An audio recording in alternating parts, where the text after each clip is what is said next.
ದೇಶಭಕ್ತರು wait ಮಾಡುತ್ತಿದ್ದ border 2 ಒಂದು final ಆಗಿ ಟೀಸರ್ ರಿಲೀಸ್ ಮಾಡಿದರು.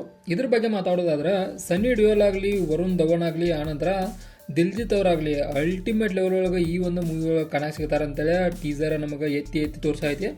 ಅಂದ್ರೆ ಇದರ ಅರ್ಥ ಏನಂದ್ರೆ Indian army, Indian air force, Indian navy ಈ ಮೂರು ಪಡೆಗಳು ಯಾವ ರೀತಿಯಾಗಿ 1971 ಇಂಡೋ ಪಾಕ್ ಏನು ಯುದ್ಧಗಳು ನಡೆದಿಲ್ಲ ಆ ಯುದ್ಧದೊಳಗೆ ಯಾವ ರೀತಿಯಾಗಿ ಒಂದು ಇದನ್ನು ಕೊಟ್ಟರು, ತಮ್ಮ ಇದನ್ನು ಡೆಡಿಕೇಟ್ ಮಾಡಿರೋ ದೇಶಕ್ಕೋಸ್ಕರ ಯಾವ ರೀತಿಯಾಗಿ ದೇಶದ ವೀರ ಸೈನಿಕರ ಆ ಸಂದರ್ಭದಾಗ ಮರಣ ಹೊಂದಿರು, ಆನಂತರ ದೇಶಕ್ಕಾಗಿ ಯಾವ ರೀತಿಯಾಗಿ ಹೋರಾಟವನ್ನು ಮಾಡ್ತಾರೋ ಈ ರೀತಿಯಾದ ಒಂದು ಆರ್ಮಿ ಪ್ಯಾಕ್ಟ್ಗಳನ್ನು ಈ ಒಂದು ಮೂವಿ ಒಳಗೊಂಡಿರ್ತೈತಿ.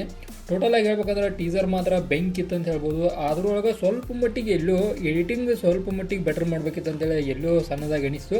ಅದನ್ನು ಬಿಟ್ಟರೆ ಉಳ್ಕಿದ್ದೆಲ್ಲ ಟಾಪ್ ಕ್ಲಾಸ.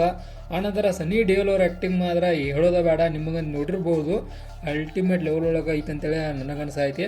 ಅವರಂತ ಅಷ್ಟೇ ಅಲ್ಲ, ಉಳ್ಕಿದವ್ರು ಎಲ್ಲರೂ ಕೂಡ ತಮ್ಮ ಬೆಸ್ಟನ್ನು ನೀಡಿದ್ದಾರೆ ಅಂತೇಳಿ ಟೀಸರ್ ನಮಗೆ ತೋರಿಸ್ತು.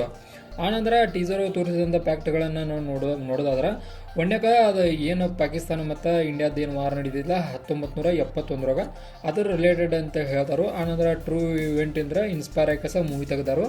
ಟೋಟಲಾಗಿ ಹೇಳಿದಾರೆ ನಾವು ಒಟ್ಟು ಏನು ಬ್ಯಾಕ್ಗ್ರೌಂಡ್ ಮ್ಯೂಸಿಕ್ ಇತ್ತು, ಆನಂತರ ಗ್ರಾಫಿಕ್ಸ್ ಡಿಸೈನ್ ಆಗಲಿ ಎಲ್ಲ ಕೂಡ ತಮ್ಮದೇ ಆದ ಒಂದು ವಿಶೇಷತೆಯನ್ನು ಹೊಂದಿದ್ದು. ಅದ್ರೊಳಗೂ ಡೈರೆಕ್ಟ್ ಮಾಡಿದ್ದ ಈ ಮೂವಿಯನ್ನು ಅನುರಾಗ್ ಸಿಂಗ್ ಅವರ ಅಲ್ಟಿಮೇಟ್ ಲೆವೆಲ್ ಡೈರೆಕ್ಷನ್ ಒಳಗೆ ಮೂವಿ ಬರೋದೈತಿ. ನೋಡೋಣ ಮೂವಿ ರಿಲೀಸ್ ಆದಾಗ ಯಾವ ರೀತಿಯಾಗಿರುತ್ತೆ ಅಂತೇಳಿ. ಬಟ್ ಈ ಮೂವಿ ಮಾತ್ರ ದೇಶಭಕ್ತರಿಗೋಸ್ಕರ ಇರುವಂಥ ಪರ್ಫೆಕ್ಟ್ ಮೂವಿ ಅಂತೇಳಿ ನನಗನ್ಸೈತಿ. ಕಾರಣ ಎಷ್ಟು ಜನ ಆ್ಯಕ್ಟರ್ಗಳದಾರ ಅಂದ್ರೆ ಟಾಪ್ ಕ್ಲಾಸ, ಎಲ್ಲರೂ ಕೂಡ ಟಾಪ್ ಅದಾರು. ಆ ಕಾರಣಕ್ಕೆ ಒಂದು ಬೆಸ್ಟ್ ಆಗೋ ಚಾನ್ಸ ಭಾಳ ಐತಿ. ಈಗ ನಾವು ನೋಡ್ಬೋದು ದುರಂಧರ್ ಮೂವಿ ಯಾವ ರೀತಿಯಾಗಿ ಹೈಪ್ ಕ್ರಿಯೇಟ್ ಮಾಡ್ಕೊಂಡು ಹೊಂಟೈತಿ. ಒಬ್ಬ ದುರಂಧರ್ ಇದ್ದಾಗನ ಆ ಟೈಪ್ ಆಗೈತಿ. ಇಲ್ಲಿ 5 ಜನ ದುರಂಧರ್ಗಳದಾರು. ನೋಡೋಣ ಯಾವ ಥರ ಮೂವಿ ಇರ್ತದೆ ಅಂತೇಳಿ. ಒಟ್ಟು ಮೂವಿ ಮಾತ್ರ ಬೆಂಕಿ ಲೆವೆಲ್ ಆಗೋೈತಿ. ಅದ್ರಾಗೂ ಟೀಸರ್ ಮಾತ್ರ 2 ನಿಮಿಷದ ಲಾಂಗ್ ಟೀಸರ್ ಇತ್ತು. ಅಂದ್ರೆ ಏನು ತೋರಿಸ್ಬೇಕಾಗಿತ್ತಲ್ಲ ಅದನ್ನು ಪರ್ಫೆಕ್ಟ್ ಲೆವೆಲ್ ತೋರಿಸಿದಾರೆ ಅಂತೇಳಿ ನನಗನಿಸ್ತು. ಇದ್ರೊಳಗೆ ಏನಿರ್ತದೆ ಅಂದರೆ ಸ್ಟೋರಿ, ಒಬ್ಬ ಸೈನಿಕ ಆತನ ಬ್ಯಾಕ್ಗ್ರೌಂಡ್ ಸ್ಟೋರಿ, ಆನಂತರ ಆತ ಯಾವ ರೀತಿಯಾಗಿ ಹೋರಾಟ ಮಾಡಿದ, ಆನಂತರ ಇನ್ನೊಬ್ಬ ಸೈನಿಕ ಆತನ ಬ್ಯಾಕ್ಗ್ರೌಂಡ್ ಸ್ಟೋರಿ, ಅವ ಯಾವ ರೀತಿಯಾಗಿ ಹೋರಾಟ ಮಾಡಿದ. ಈ ರೀತಿ ಫ್ಯಾಕ್ಟ್ಗಳನ್ನ ನಾವು ಮೂವಿ ಒಳಗೆ ನೋಡೋ ಚಾನ್ಸ್ ಐತಿ. ನೋಡೋಣ ಮೂವಿ ಭಾಳಷ್ಟು ರೀತಿ ಹೈಪನ್ನು ಕ್ರಿಯೇಟ್ ಮಾಡೈತಿ.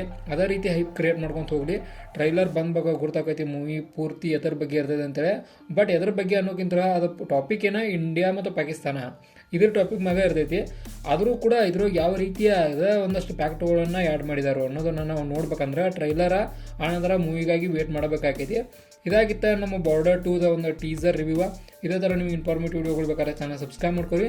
ವಿಡಿಯೋ ಇನ್ಫಾರ್ಮೇಟಿವ್ ಅವರ ಲೈಕ್ ಕೊಟ್ಟು ನಮ್ಗೆ ಸಪೋರ್ಟ್ ಮಾಡೋದನ್ನು ಮರಿಬೇಡ್ರಿ. ಮತ್ತು ನಿಮಗೆಲ್ಲ ಗೊತ್ತೈತಿ ನಾ ಸ್ಟಾರ್ಗಳನ್ನು ಕೊಡೋದಿಲ್ಲ ಇಂಡಿಯನ್ ಆರ್ಮಿ ಮೂವಿಗಳಿಗೆ. ಸ್ಟಾರ್ ಕೊಡುವಂಥ ಮೂವಿ ಅಲ್ಲದ ಇದು ಟಾಪ್ ಕ್ಲಾಸ್ ಮೂವಿ ಇಂಡಿಯನ್ ಆರ್ಮಿಗೆ ನಾವು ಪ್ರಾಣ ಕೊಡೋಕೆ ಸಿದ್ಧ. ಅಂಥದಕ್ಕೆ ಸ್ಟಾರ್ ಕೊಡೋಕೆ ನನಗಾಗೋದಿಲ್ಲ. ಆ ಕಾರಣಕ್ಕೆ ಸ್ಟಾರ್ ಇಲ್ಲ.